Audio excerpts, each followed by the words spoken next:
Alors, à quel moment?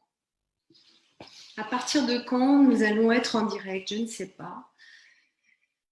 J'ai franchi les différentes étapes, mais je ne suis pas sûre que nous sommes vraiment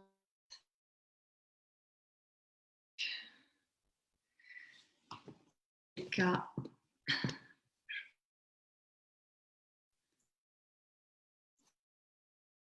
Que là, on soit en direct.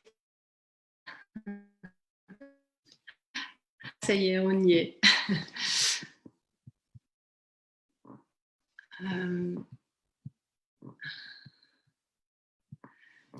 Donc, c'est ici.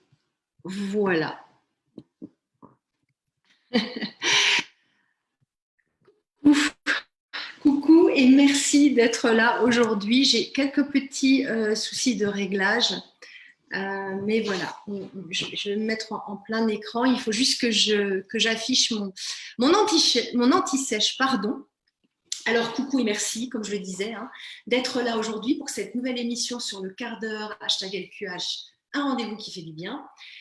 Alors, aujourd'hui, ton intérieur, il est en friche, tu te sens submergé peut-être, tu en as marre de devoir ranger ton intérieur en permanence, tu as accumulé tout un tas de choses et tu as de la peine à t'en séparer, tu veux aussi simplifier ton quotidien sans doute. Eh bien, c'est le moment, en effet, de te mettre au rangement ou plutôt au désencombrement. Alors, on va voir ensemble dans ce quart d'heure une stratégie de désencombrement d'un espace. On va le choisir ensemble, enfin du moins je vais te donner quelques pistes pour le choisir. Et sache aussi que je vais bien sûr te proposer une routine pour éviter que le désordre ne se réinstalle. Alors je suis Barbara Rebel, coach happiness. J'aide les femmes qui bougent comme toi à retrouver un haut niveau d'énergie pour relever les défis du quotidien et trouver ta juste place dans une société qui se réinvente beaucoup en ce moment.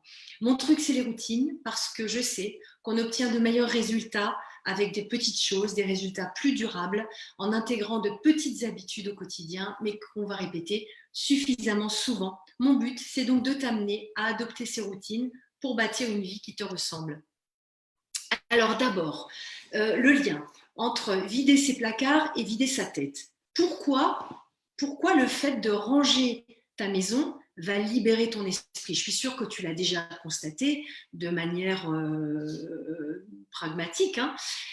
Et d'ailleurs, on va commencer par pourquoi ton intérieur est-il encombré? Je crois que c'est ça la première question. Alors, c'est vrai, on vit dans une société d'hyperabondance, de surconsommation, et on a tous beaucoup plus d'objets, beaucoup plus de choses que ce dont nous avons réellement besoin. Mais cela n'explique pas le désordre qui règne dans nos maisons. C'est vrai qu'on a tendance à dire « Ah, c'est normal, c'est la société de consommation ». Ben non, parce qu'après tout, on pourrait très bien choisir de vivre dans la sobriété, comme nous l'invite à faire Pierre Rabhi, ou alors comme le font déjà les minimalistes. On pourrait aussi tout simplement donner, recycler, jeter lorsqu'on n'a plus l'usage d'un objet. Et pourtant, ce n'est pas ce que fait la majorité d'entre nous. En fait, la plupart d'entre nous, on se retrouve assez rapidement encombrés, pour ne pas dire submergés, d'objets, mais aussi de papier, de souvenirs, de cadeaux, dans nos placards, dans nos caves, dans nos greniers quand on en a, parfois jusqu'à nos garages, mais aussi plus prosaïquement dans nos intérieurs, dans nos espaces de vie, dans nos espaces de circulation, etc., etc. Et ce qui est le comble, c'est qu'on a beau faire le tri régulièrement, le désordre finit toujours par s'inviter chez nous et le cycle recommence. Alors, pour comprendre les raisons de cet encombrement, je dirais chronique, j'aimerais te proposer 2 pistes. Ces 2 pistes, je les explore également en séance de coaching en présentiel par exemple, parce que nous allons voir que les problématiques se recoupent. Le désordre, je vais te proposer 2 pistes. Le désordre peut venir d'une part du fait que nous nous accrochons au passé. Ça, c'est la première raison. Le désordre pourrait être le signe qu'on s'accroche au passé. On a du mal à laisser le passé derrière nous, donc le désordre peut être dû justement à un attachement sentimental à certains objets qui ont une signification pour nous.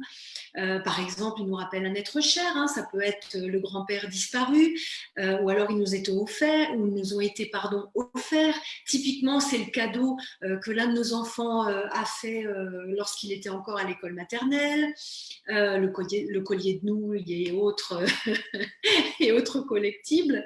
Ça peut être aussi un souvenir de vacances, ça peut être un moment spécial de notre vie, le mariage, une naissance, ça peut être un anniversaire, etc. Alors, il faut bien se rendre compte que s'accrocher à ces objets, c'est vivre dans le passé. Et il faut comprendre qu'il ne s'agit que d'objets, alors ça on le sait, mais il s'agit de le conscientiser. Ces objets ne contiennent pas les souvenirs ou l'amour que nous leur prêtons. En fait, il faut les lâcher, ces objets. Il faut s'entraîner à les lâcher, tout en gardant bien sûr à l'esprit que l'amour est toujours là.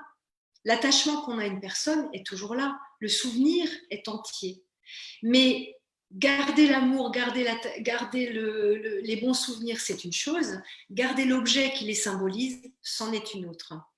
Et en se débarrassant de cet objet, on va relâcher l'emprise que le passé a sur nous, finalement, et on va vivre davantage dans le présent. Donc, ce que je t'invite à faire, ce n'est pas d'oublier le passé, mais c'est de choisir de ne plus l'habiter. Première chose, le passé. Mais le désordre peut aussi être le signe que nous craignons l'avenir. Pardon, je m'excuse, je veux juste me connecter rapidement pour voir si j'ai des commentaires. Merci, Aurélie est là, et puis Sylvie est là aussi, merci beaucoup, merci. Et puis Géraldine me fait un petit coucou, ça me fait très très plaisir. Donc je vais continuer mon propos. Je parlais du passé, maintenant évidemment on va parler de l'avenir. Le désordre, ça peut aussi être le signe que nous craignons l'avenir. On a peur de l'avenir, c'est humain. Et du coup, on va accumuler des objets dont on pense avoir peut-être besoin dans le futur. On les garde au cas où, c'est le fameux au cas où. Et pour le réaliser, pense à ce que tu fais quand tu prépares tes bagages. En tout cas, c'est mon cas. Quand je prépare des bagages pour partir en voyage, j'apporte toujours beaucoup plus que ce dont j'ai réellement besoin, juste au cas où. Donc, c'est la même chose dans nos maisons. On a une tonne de choses dont on n'a pas vraiment besoin, qu'on ne va peut-être même jamais utiliser, mais qu'on garde juste au cas où. Alors, la peur qui est sous-jacente dans cette deuxième possibilité, dans cette deuxième piste, c'est celle de l'inconnu. En fait, ce que ça révèle sur nous, c'est qu'on a peur de ne pas être préparé pour l'avenir. La vérité, on ne sera jamais prêt. On ne sera jamais totalement prêt. On a beau se préparer, on ne peut pas contrôler l'avenir, et de toute façon, tenter de le faire, ça signifie quoi? Ça signifie qu'on n'est pas dans le moment présent. Ça veut dire qu'on se prépare toujours à ce qui pourrait ou ne pourrait pas arriver. Donc ces deux pistes, c'était les deux pistes que je voulais voir avec toi aujourd'hui, l'attachement au passé ou la crainte de l'avenir. Et si tu examines attentivement ton fouillis, un objet à la fois, et que tu te demandes honnêtement pourquoi tu t'accroches à chacun d'eux, tu vas probablement trouver l'une de ces deux raisons, l'attachement au passé ou la crainte de l'avenir. Et c'est aussi très souvent d'ailleurs les peurs que je retrouve en séance de coaching individuel et que je travaille à déconstruire pas à pas avec mes coachés. Donc, si le désordre consiste à s'accrocher au passé ou à craindre l'avenir, comment on va pouvoir vivre le moment présent? Comment va-t-on pouvoir habiter ce moment présent? C'est ce que le rangement va te permettre. En lâchant le désordre ambiant, tu vas vivre plus consciemment. Au fur et à mesure que tu te débarrasses du désordre, tu vas libérer ton esprit de ses attachements et de ses craintes. C'est un processus que j'appelle libérateur.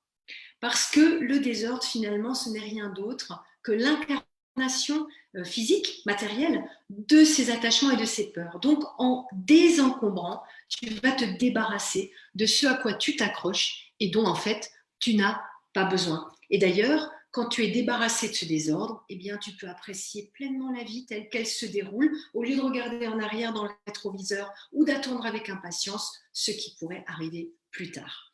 Alors maintenant qu'on a vu pourquoi le désordre règne dans nos logements, la question bien sûr qui se pose, c'est comment on peut faire pour briser ce cercle infernal de je trie d'un côté, c'est propre, et puis ça s'accumule doucement, et puis quand la montagne est là, je recommence, et puis c'est un cercle vicieux qui ne termine jamais. Alors moi, je t'invite à faire du désencombrement une pratique de la pleine conscience. Fabrice Midal parle de pleine présence, peu importe, pleine conscience, pleine présence. Il s'agit d'être pleinement présente à l'instant que tu vis. Alors, en désencombrant, ce qui va se passer, c'est que non seulement tu vas te libérer de l'espace physiquement pour vivre dans le moment présent, mais en plus, tu vas vivre dans le présent en pratiquant ce processus de désencombrement. Alors, pour cette technique que je te propose rapidement, je me suis inspirée de Marie Kondo, que je n'ai pas besoin de te présenter, c'est la papesse du rangement. J'ai fait d'ailleurs un article de blog sur mon blog enunmot.com sur elle. Mais je me suis également inspirée du minimaliste Leo Babauta, qui est un blogueur californien que je suis beaucoup. Et voilà, j'ai fait un peu un hybride entre les deux méthodes en piquant dans chacun ce qui me plaît, ce qui me convient et que je souhaite te transmettre. Alors, pour commencer à désencombrer à une petite échelle, ce que je te propose, c'est de commencer par préparer 3 cabas, tu sais, les cabas de course ou alors des cartons ou des caisses vides et une poubelle. Donc, 4 contenants. Les contenants serviront à placer 4 catégories d'objets. Ceux qui sont à garder, ceux qui sont à donner ou à vendre quand tu peux encore en tirer, quand ils ont encore une valeur marchande. Il y aura un carton qui s'appelle peut-être et le 4e, c'est une poubelle ou un carton dans lequel tu mettras ce qu'il faut jeter. Alors, pour commencer, tu vas choisir une surface encombrée. Alors, ça peut être une table de cuisine, ça peut être un comptoir de cuisine, une étagère, le haut d'une commode, par exemple, ça peut être le bas d'un placard, ça peut être un coin d'une pièce que tu veux ranger. Choisis plutôt quelque chose de petit, volontairement, et tu te concentres uniquement sur cet espace et tu ne te préoccupes pas du reste pour l'instant, jusqu'à ce qu'en tout cas, tu aies acquis une certaine habitude, une certaine routine. Alors, tu vas dégager cette surface, tu vas enlever tout ce qui s'y trouve et tu vas l'empiler soit sur une table à côté, soit sur le sol, peu importe. Et lorsque ça c'est fait, tu vas nettoyer la surface dégagée, la surface vide, tu vas l'essuyer avec un chiffon, avec ce que tu as, en étant présente à ton geste.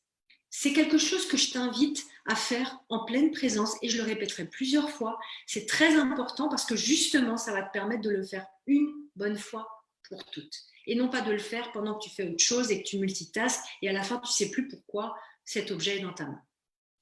Alors maintenant, ce que tu vas faire, tu vas prendre un objet de cette pile et tu vas te concentrer uniquement sur cet objet en te demandant pourquoi il est là. Est-ce que tu l'utilises vraiment? Est-ce que tu y es attaché pour des raisons sentimentales? Est-ce que tu le gardes juste au cas où? Quand l'as-tu utilisé pour la dernière fois?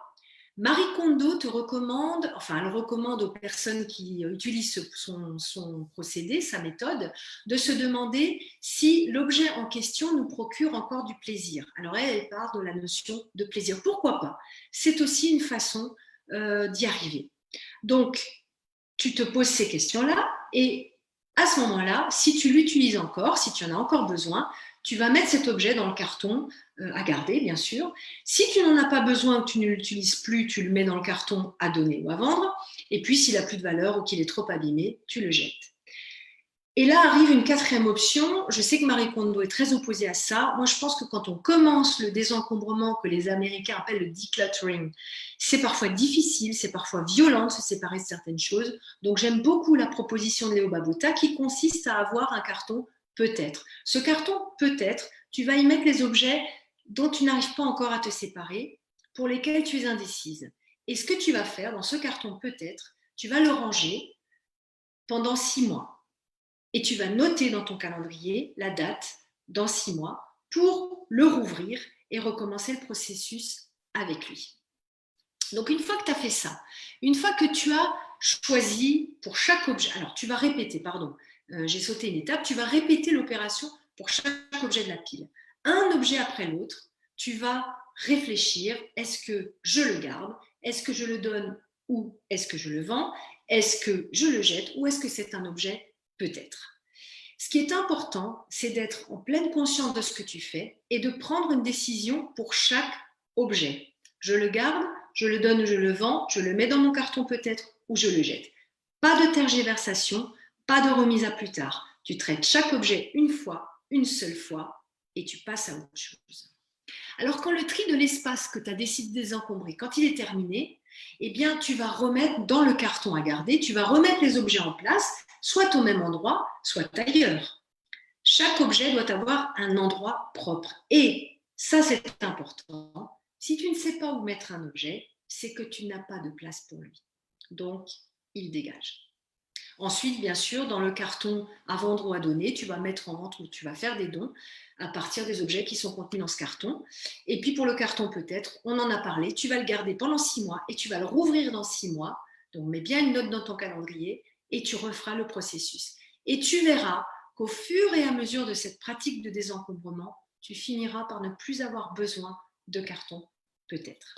Alors cette pratique qui consiste à te concentrer sur une seule chose à la fois, de manière consciente, et à t'occuper de chaque objet une bonne fois pour toutes, c'est un bon exercice à appliquer à d'autres domaines de ta vie.